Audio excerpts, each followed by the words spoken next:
A town in Bedford County spent most of this past weekend without any tap water and are still under a boil notice after almost a week.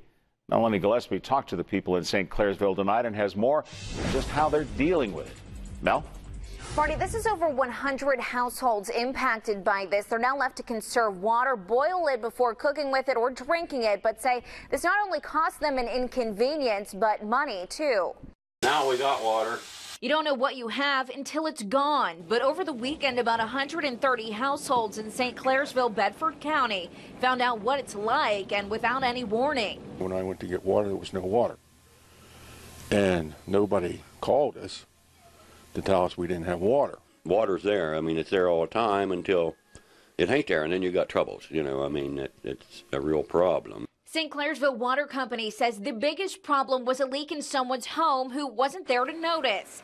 That drained the system, in addition to tree roots growing into pipes leading into spring collection boxes.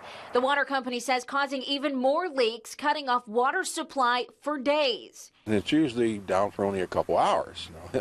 This was down for 2 days and then back on, and it was down another 2 days, which we didn't know at the time if we were going to have water or when we were going to have water. Every now and then something would happen. There'd be a line break or something. It'd be a couple hours and it'd be back on, you know. But this is probably the longest it's been off for quite a while, you know. So. Neighbors relied on bottled water and well water for the weekend, but for Barry Yarnall, it's costing him even more.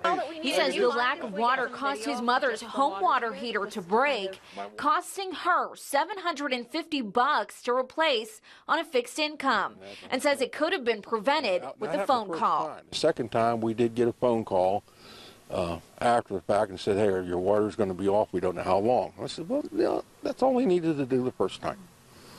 And it didn't happen. So now I've got to pay for water tank. So.